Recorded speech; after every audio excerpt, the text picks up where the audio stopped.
podcast comes to you with thanks to our friends at Trafalgar Square Finance, leading independent specialists in mortgages and all types of property finance. Whether it's buy-to-let, development or bridging finance, Trafalgar Square can help you organise your funding for your next property project. Exclusively to listeners of Your Property Podcast, Trafalgar Square offer a free one-to-one consultation.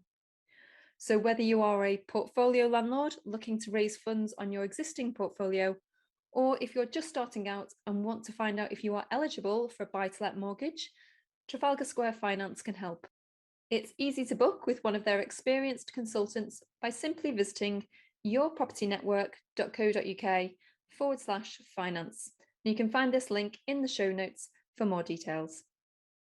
Hello and welcome to Your Property Podcast. My name is Michelle Cairns and with us today we have got Anthony Fairs. Hi Anthony. Hi Michelle, how are you doing? Very well, thank you. Good to have you. Where are you joining us from today? I'm up in Newcastle. I'm currently in the estate agency office. Yeah, brilliant. And is it snowing out there? Yes, it is still about 3 inches of snow outside, so it's nice and cold up here, but that's nothing unusual for the northeast. That's true. So if you're listening to us in the summer, we're actually recording this on the 14th of December 2022, just before Christmas. So yeah, well, you're obviously in your letting agency there, and let's just start there. So you're in your agency, but you're also a property investor. How does that work? How do you find that being in the agency and having that perspective is a huge kind of bonus for you, or is it kind of completely separate?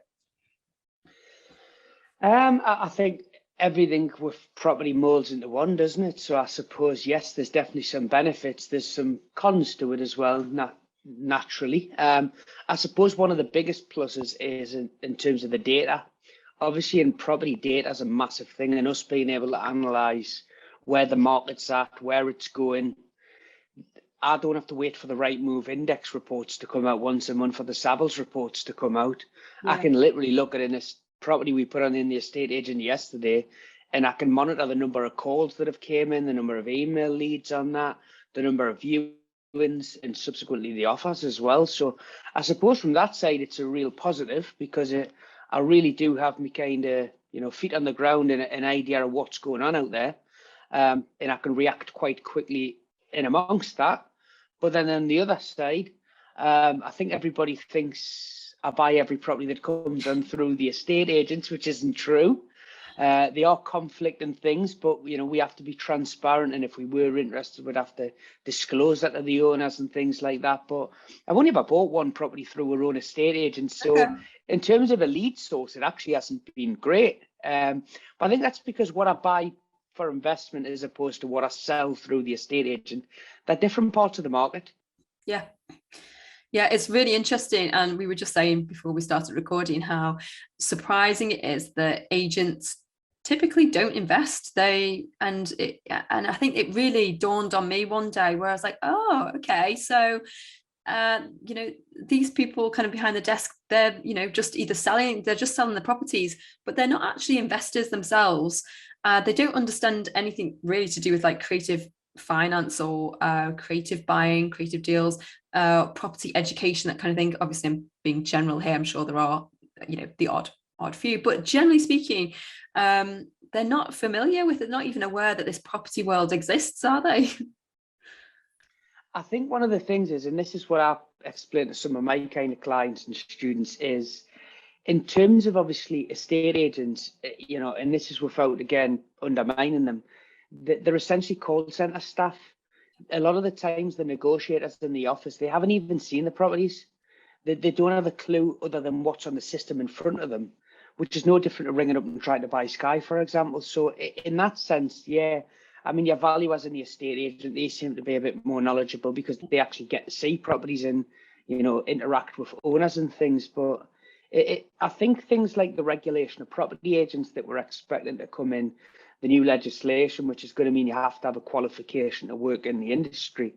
I think that's going to help as well, because, I've worked for most of the agents in the Northeast, and there is no real training. You're kind of given a list and said, ring them and see if they've got any houses to sell or rent. And it's like that, you're literally chucked in at the deep end. I mean, other than a bit of, property misdescription training, so you don't describe something incorrectly, there's not really a lot of structured training.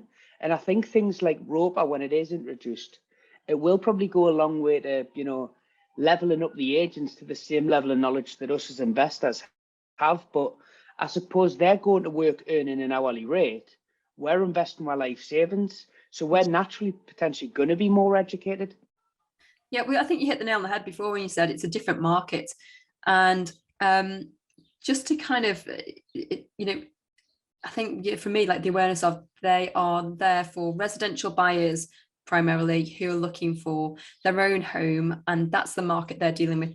So they're not really dealing in the investment market where there's kind of below market value, and we're looking at ROI rather than yield, and ways to add value. I remember in the early days I went around the agents and I was like, okay, I'm looking for something to add value to. What have you got? And they had like one or two that needed a light refurb, but they just didn't understand the concept of adding value through planning gain or just increasing the foot space of the floor plan or whatever it is. So and that's surprising actually. You said that you've only bought one through the agency, but then I guess when you're just dealing with homeowners who they need the cash to move on to the next property, I guess there aren't really many deals as we would look at them as investors through that market. Is that right? Yeah, no, you're probably right in that. And it's like you said there about the agent side of things. One of my biggest bugbears when we're buying through the sourcing agency that I own is when we're ringing agents up and we're registering for viewings and they're saying, okay, so what's your maximum budget? And we're like, well, there isn't one if the right property's there. Well, what do you mean? So would you buy something for 800,000? Well, yeah, if it stacks up as a good deal, then we would. So you'd also buy a 1-bedroom flat for 80,000. We're like, yeah, we'll look at any opportunity that's a HMO, holiday let, value add, whatever it may be. But then again, the next thing you get through is kind of like a 3-bed semi for 150,000 at half the area I want to buy, and there's no value add. And it's like sometimes you are talking to a brick wall a little bit. But again, that's down to the training that they're giving it. So, what can you expect? Absolutely. So if you're not buying through the agency, through the people who are coming through that side, how do you buy your properties? A real kind of variation, I suppose that's probably a massive positive, is the network that I've built through working as an estate agent. I mean, I've been in the business now 17 years, so you can imagine the guys I go to the football or to the pub and have a beer with, they're the same guys who work in the estate agents. So a lot of it's contacts, and there really is a little black book. You do get calls before other agents. So I think for us, a lot of it's the relationships with the agents, making sure we create a win-win with them. So as much as we own a letting agent and an estate agent, if we buy a property off an agent, we will often give that back to the agent to let out. So Right. they kind of earn two. I mean, instead of giving them a brown envelope, which is what people will suggest, this is a legal way of doing that. You're giving them a little bit extra business, which is, transparent as opposed to under the table type thing. So the first way is our relationship with the agents and making sure it's a win-win for all involved. But we've also started getting smarter in recent years, and we do leaflet drops, but ours isn't the case of coloured envelopes and drop a full street in an area. We do it by targeting properties that have reduced in price, properties that have been on the market for so long, looking for something where it's a motivated seller perhaps. The new one that we're running now is, so we've got a valuation tool within the estate agency running as a Facebook ad, but we're now starting to run that is from the investment side as opposed to from the agency side. So I think it's a little bit of everything. You've got to do the people side and pick the phone up and email the agents and let them know you're looking. Secondly, you've got to be creative and you've got to look on Gumtree. You've got to look in the corner shop window. You've got to get out there and put leaflets through rundown properties. I think you've got to do everything these days, haven't you? The market's that busy. Yeah, absolutely. So when you you see a property, you call another agent, are you calling as yourself, or do you mention you've got an estate agency? So I mean, to give the listeners a bit of background, I've owned the estate agent now for best part of 9.5 years, and everyone knows us as an estate agent, or locally anyway. So at first, I think all the agents thought I was like an undercover detective trying to steal their properties to sell. So I had it really, believe it or not, I probably had it harder than most because I was that competition. I mean, the nearest agent's 200 meters along the road, and I would be ringing them up to view their properties. And it was only when I bought a couple and I got them under my belt through the agents that started to kind of loosen off a bit, and they weren't as cautious about booking me in for viewings. And you know, I was never going to try and take that property off them to sell because they would never ring me with the next deal. Yeah. I understood that was their business, but that did kind of work against us a little bit early on. Yeah, fair enough. And so you mentioned before about the relationship is like the most important thing there as well. So how does that work with, the typical one is, let's say, for somebody looking for a rent to rent or rent to SA, and they contact an agent and say, I'm looking to, this type of property. I can see you've got one. That people struggle with, well, why should that agent sort of hand over a rent to SA, because they're going to be losing it off their books. So what kind of things could people do in terms of, because that agent will be losing out on a commission, presumably. How much typically, I've always wondered this, would agents get for commission for kind of securing that? I'll give you a bit of context on kind of the agent side of things. So a lot of the fees that we made were from tenant finders fees. So we charged the tenant and administration fee for their reference checks, and we'd also charge the owner a letting fee for finding and referencing the tenant. So it was kind of like half the fee came from the tenants, half came from the vendors, or the landlord, should I say. But then the government decided to ban tenant fees. Yeah. So that meant the onus was now on, we had to charge the landlord the full rent instead of kind of splitting it between the two, which was quite fair.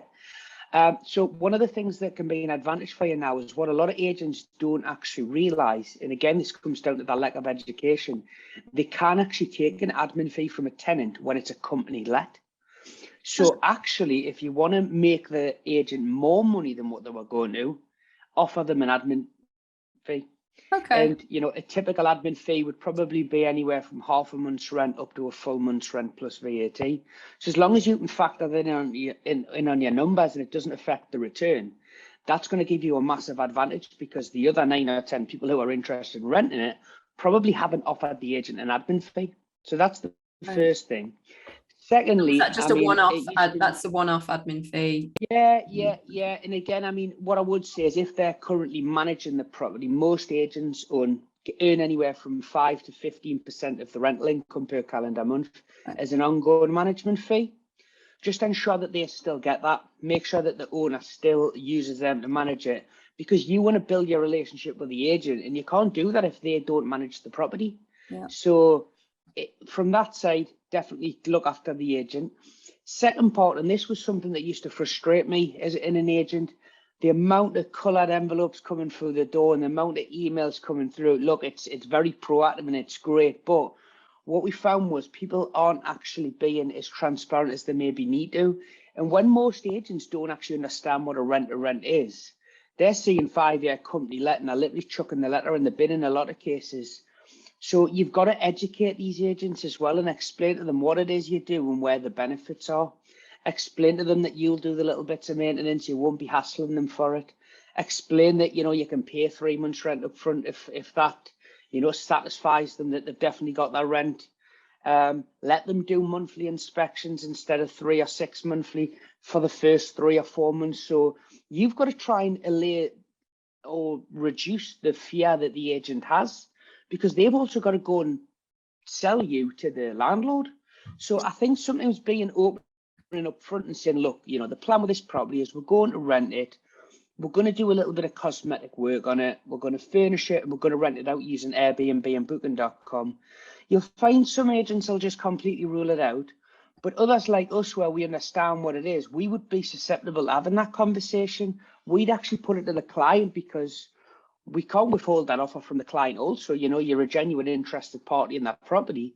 We just got to weigh up the pros and cons for the landlords when we're presenting what you're offering. So I think being open and honest up front is good, because I mean, we've all seen the horror stories of people doing rent SA, etc., where, you know, they've took a property in a block and it's not permitted and things like that. So I think just starting off with a bit of honesty and trying to build that relationship and, you know, let them know that you're trustworthy and, you know, you've been open and transparent from day one, and they don't find this out the day you move in. You know, when guests turn up at the same time as you're turning up to give them the keys, then what you'll find is they'll end up coming to you with deals because they'll end up knowing what you're looking for. So it can work in your favour that way as well. You've just got to kind of sift through which agents you can and can't work with. Yeah, I think typically, like, my experiences has been more independent agents are more open, and the ones that are just the high street agents, they've got, you know, the procedures and the policies to follow, and it's hard for them to deviate off that. Is that your thinking as well? Yeah, I think so, because again, there's a lot more leeway when you're dealing with your big corporate agents. It's a lot more structured and processed. Yeah. And again, it's so that anybody can come in and do the job really and follow a tick sheet.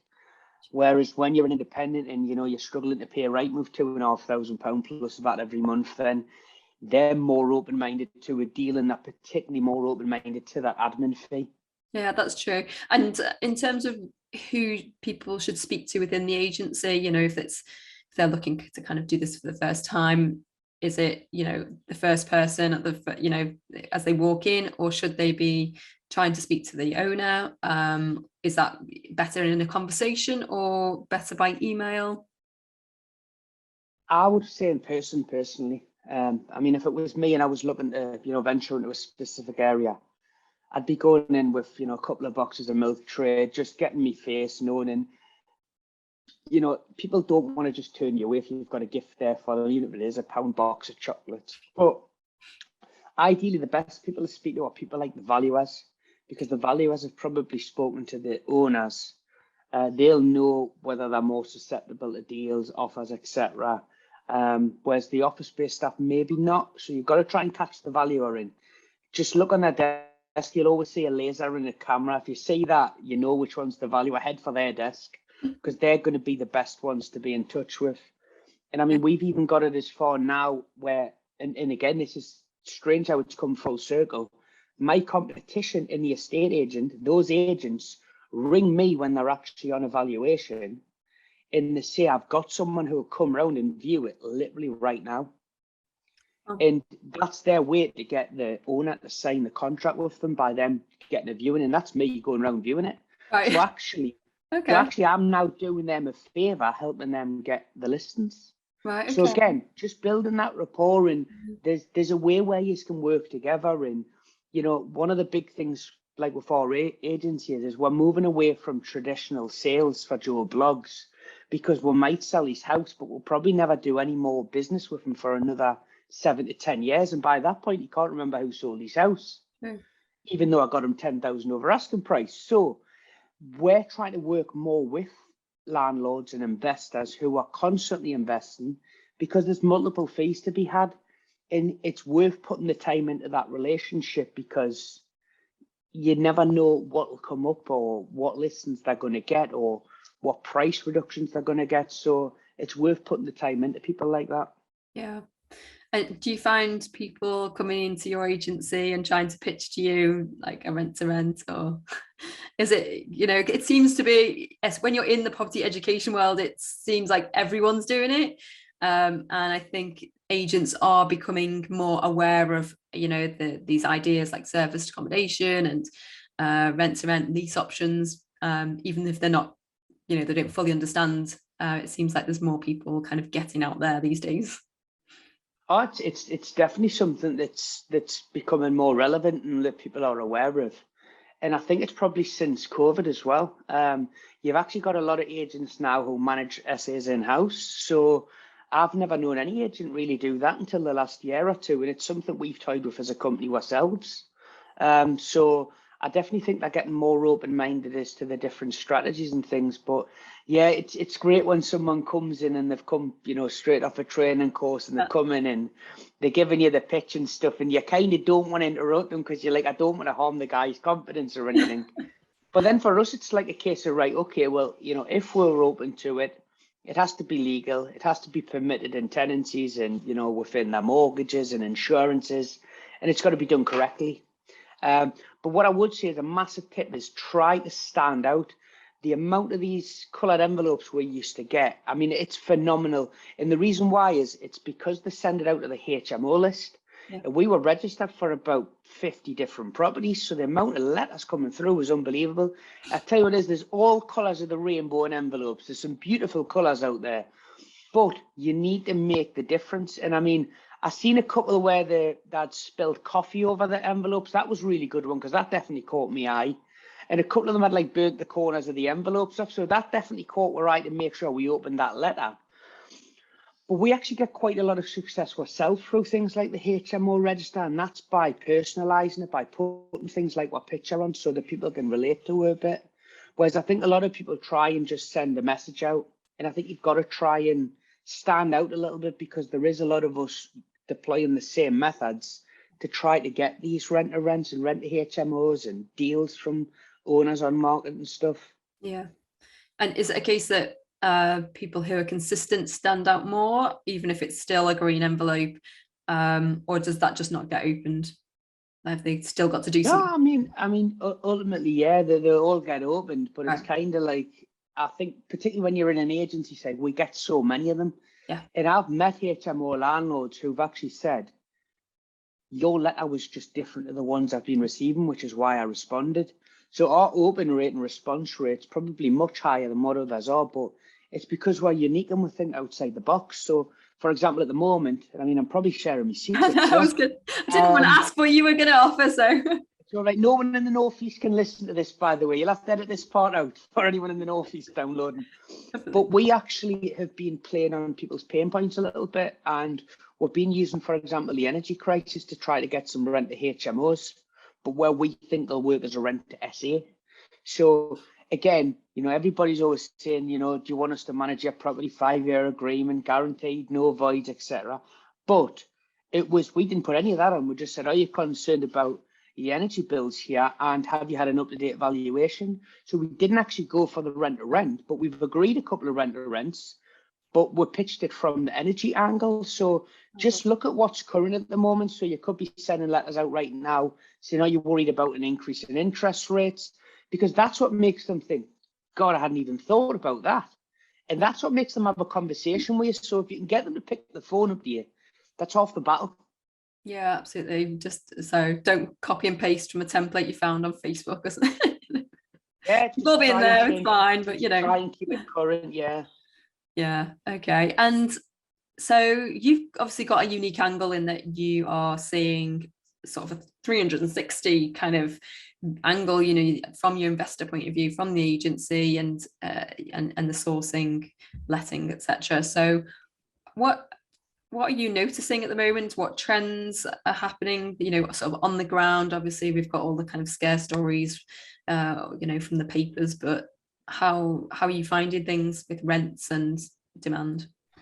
So in general terms, what I would say is we do still have a massive undersupply of properties, particularly in, you know, in my area, I would say, and we're one of the lower cost of entries. Demand is far outstripping supply. That is on the sale side as well as the rental side. On the sale side, we are starting to see quite a lot of down valuations, but I would argue that's probably more the prices that were agreed first time round were pretty high, you know, and probably a bit unrealistic. To give you an idea, we just had a property which was on for 210. We thought it would sell for 200 to 210. It sold for 230. It's been down valued to 180. Now, again, I do think the 180 is really, really low. It probably should be around the 200 mark, and it's going to be, you know, appealed. But there's a lot of down valuations happening. I just think that's maybe a bit of fear from the surveyors or the lenders side at the moment. So be conscious of your down valuations on any, you know, buy, refurb, refinance projects, etc. Rents are absolutely mad. This is the first time in my career where rental properties are like sales, where we're actually getting offers for the properties, not just saying, yes, I'd like to take it. We're getting people offer over asking price rents. Yeah. They're also offering 6 or 12 months rent up front. Yeah. So rents are going to continue to fly up in the near future. I mean, I think I read something around 20% the next few years. I'd be very surprised if it's not more than that. Properties that we were traditionally renting out for £650 are going for £1,000 here. And they're going for £1,000 with a queue of people wanting to take it as well. So it's crazy. Do you manage HMOs for other people or just your own portfolio? Yeah, so we manage HMOs for clients as well. Right. On that side, we're finding in terms of the student market, there's a lot more purpose-built stuff for them now, where they get their own toilet and the shared gyms and cinema rooms. So HMOs going through a bit of a change as well, and that it's more aimed at, I think, professionals now who, you know, for example, in our area, they might rent a room in a house share for maybe £450, £500 a month, but that'll include utilities and bills. Yeah. Whereas a 2-bed flat might cost them £1,000, including their bills. So I think people are conscious of what they're spending, so they can save to buy as well. So the HMO market's definitely veering more towards your professional house shares than it is your student market that it's maybe been traditionally. Right, okay. And I think a lot of people's biggest fear before they get into the HMO market is it's saturated, like in every area. Would you say that I think the normal answer to that is, well, it's saturated, but the sort of lower quality end? Do you think it's sort of, you know, where is the quality now? Are they more kind of you know, is there more stock at the higher end? How's that? So I think in general still, yeah, your HMO stock in general is of average quality. You've still got the nasty older furniture and things. I think it's towards more the student market, which a lot of the HMO stuff is. But what you're finding is they're the guys who struggle to fill the rooms each year. And as it's getting harder and harder, they're the ones who are selling up and getting out, because maybe they've owned them for 20, 30 years and they didn't really have to put much standards into them in order to secure the tenants. Whereas the sort of HMOs that I've got in my own portfolio, ours are catering towards professionals, and we're getting almost double the price per room than what the others are on the street. Yeah. But that's because there's a splash of colour in there. It's good quality furniture. We've got Netflix and Sky and things in for them. So we're actually treating the person more like a guest or a customer than we are just R5 students who are going to, you know, split the rent between them. It's actually a product we're offering now. And I think that's where we're still undersupplied. The HMO quality in our area isn't still great across the board. It is in certain areas, but not in others. But again, I think that's in a period of transition at the moment from being student tired properties to being aimed at professionals. Yeah, that makes sense. And so you said you take on rent to rent yourself as well. So how are you finding the numbers and, you know, making sure it stacks given the increased energy costs and that's everything else? It's tough. It's tough at the moment. I think where we probably find it harder than maybe others across the country is the relatively low prices here. Yeah. That's probably one of the issues for us. So rent to SA is working better than maybe what rent to HMO is. Yeah. So that's kind of where we're focusing. We're trying to, you know, find properties around, you know, regeneration spots where we know there's going to be a good influx of builders and tradies, Right. and trying to, you know, do a rent to SA on those as opposed to the rent to HMO, which was what we traditionally used to focus on. Right. Because the returns are probably a bit better and the energy costs are lower. Yeah, that's a good point. So if you're repurposing it for service accommodation, then are you just targeting contractors or are you mixing it up and having holiday lets in there as well? So I'll tell you one of the things we're doing that's a bit different than most people, and this is probably a really good tip for people. Don't just think of it as targeting one person. You need to have a plan A, B, and C. So our plan A is tradesmen and contractors staying Monday to Friday. Our plan B is weekend stays because Newcastle's a tourist destination still. And what plan C is, we're aiming towards, for example, there's a lot more people buying new build houses now. I don't know if that's the same in your area. And they're having to wait for the house to be built. But their buyers are impatient and want to be in yesterday. Yeah. So we're finding we're doing a lot of kind of 2 or 3 month lets to people while they wait for their house to be built. Right. So and we're getting really good. We're getting essentially one guest for 3 months and earning the same as if we had multiple changeovers. So we actually, and this is one of the benefits of having the agency, we actually list our SA properties on the likes of Zoopla and Rightmove to target the 1 month to 3 month stays. So we've got the 4 to 5 nights, which is your trades. We've got the weekend stays, but then we've got the 1 to 3 months, which is either foreign students coming over on exchange programs, or it's typically homeowners who are waiting for new builds to be built. And I don't see a lot of people doing that either. Yeah, there isn't really anywhere, there's not an obvious website. I mean, obviously you've got Airbnb and Booking.com, but that tends to be for, just nightly stays or short term, a week or so, but not for that kind of longer stay, couple of months. And in that case, would you cover the utilities council tax, or would they open? Yeah, we still do it on that way. What we've done is we don't just list it on our property portals, we also list it on the likes of Spare Room. Yeah. And what we found is people because of the legislation, anybody, even if you do a 1 month tenancy, they're legally entitled to 6 months. So the problem is a lot of agents, again, because they're not educated, just won't do a let for a month or 2 months. So it's a good gap to fill, because, for example, for us in Newcastle, there's a lot of Erasmus students, they're called. They come over on a placement for 2 to 3 months at a time, and they cannot get anything through an estate agent for love of money. Yeah. It doesn't matter what they offer 6 months rent up front, still can't get them.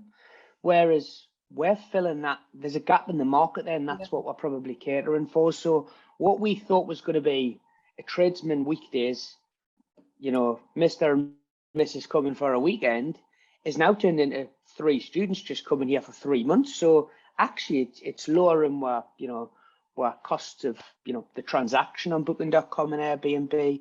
It's reducing the kind of the cleaning costs, the linen, etc. So it's not always about maximising the profits. Sometimes it's about minimising what your outgoings are, and that's one of the ways we found quite handy, especially in the winter months where it's a bit harder to rent them out. And how do you work the contracts out on that then? So it's not an AST then, it's a license, or?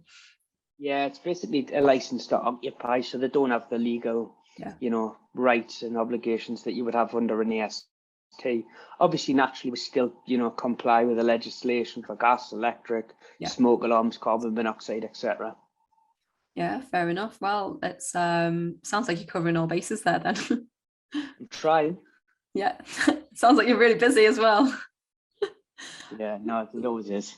Yeah, and how are you how do you juggle, being an investor and, agency owner, and sourcing company, and just, your own personal life? How does that, how are your kind of systems set up and everything? Are you kind of just working around the clock because it's, you're looking to kind of get to a goal, or you just love the hustle of it?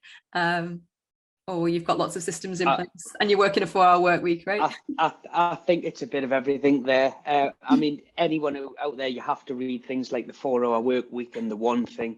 They are game-changing podcasts and books to read.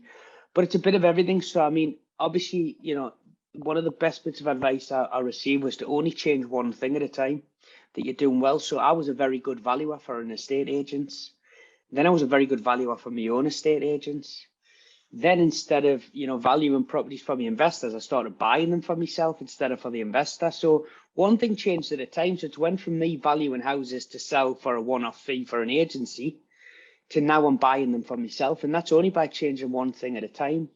So a couple of years back, it was January the year COVID hit, I actually replaced myself in the agency with a valuer and a manager to do my role so that I could invest full time. And if anyone doesn't know, I bought 34 properties in 36 months. So I was pretty busy. But what happened was I went to Cheltenham in the March for the horse racing. I came back and that's when COVID hit and the agency shut down.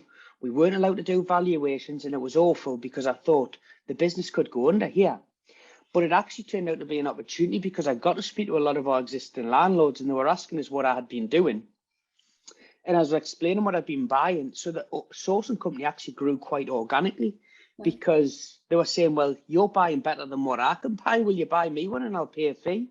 So that's how that started to grow. And I very much value the people in the systems and things in place. So Antonia, for example, who works with me, she's a director in the estate agents and the sourcing company. So she takes a lot of she probably sorts the weaknesses out that I have. I'm really poor with administration. Whereas give her a list and a pile of paper and it's gone the next minute before you know it. Whereas for me, it'll still be there 2 weeks later. So we kind of balance each other out a little bit in that sense, but very much it's down to the systems and processes we have in place and continually training and, making sure we're better versions of ourselves tomorrow than what we are today, really. Absolutely. So what's next then? Christmas? Retire maybe. No, so this year was trying to get a bit of balance back in my life. It's the first year where I haven't had financially motivated goals. It was all around, health and well-being, really. So I've got a personal trainer every morning at 9 o'clock now. So I've dropped a bit of weight this year. The plan was to have every Friday off to start to get the work-life balance back, because I did have to be in a period of imbalance for so many years in order to get to where I am today. I've neglected friends, family, you name it. So now it's about trying to go the other way and go more life than work. So I've done that, but then I decided this year, I actually had 2 weeks off with burnout in February, believe it or not. So I decided that I needed to reflect, and, it is something I do every year. So I shut my waste management company down.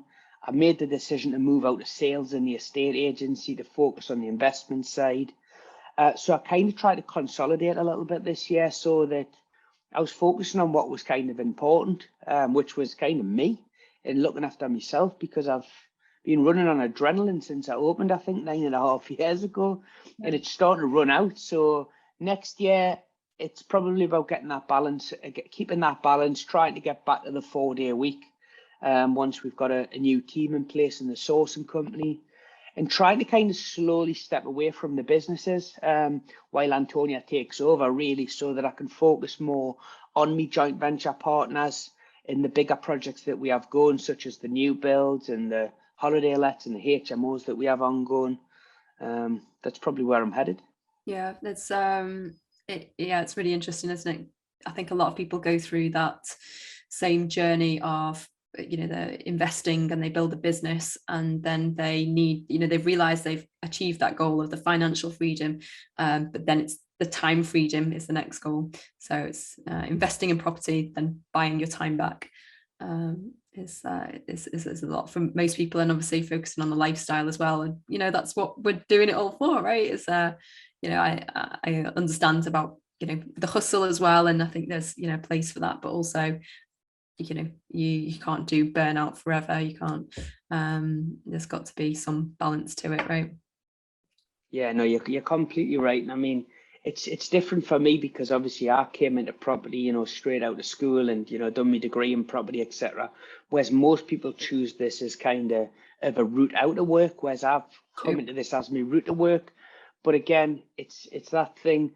People who tend to enter into property try to create an additional job for themselves, and they need to just understand the power of outsourcing. I mean, I can only move as quick as I can move because I try to do as little as possible. But again, it's that thing about buying your time back. My mum still doesn't understand why I have a cleaner. She doesn't understand why I have a gardener. She doesn't understand that my hourly rate is more than what theirs is, and I'm losing money by cleaning my own house, as stupid as that sounds. So, for some people, they'll just never get their head around it. They're from different kind of times and what have you. So, it's true. Yeah. And I interviewed Josh Keegan. I'm not sure if you know him, and he was talking about this, and he said his answer, his mum was saying, we haven't all got an assistant, and he was like, well, I've only got an assistant because I've got an assistant. Like, if I didn't, like, I've only got a cleaner because if I haven't got a cleaner, then I wouldn't be able to I wouldn't be able to do all the things I could do without that cleaner, because they're like, that's me buying my time back. But one of the things I've done that was a massive mistake, I actually hired a PA last year, and I realized by hiring a PA, I actually decided that I took more on by getting a PA instead of doing less. So I made the mistake of setting things like the waste management company up when what I should have been doing was focusing more on getting some of my time back. That's really important. I made myself a busier fool, unfortunately. Well, that's it. We don't want to buy our time so we can fit more in. We want to buy our time back so we can be more effective at what we're doing. And doing the right things. But I think that just comes, like you say, reflecting, and sometimes you have to go kind of to the extreme and over the border just to kind of realize, whoa, this isn't where I want to go, and then come back again. So yeah, great. Well, that's probably a good place to wrap up. It's been really interesting to talk to you and get all those different angles and where you're at the market at the moment. So where can people find out more about you and what you're up to? So I'm across all social media. If you search Anthony or Tony Fairs, I'm quite easy to find.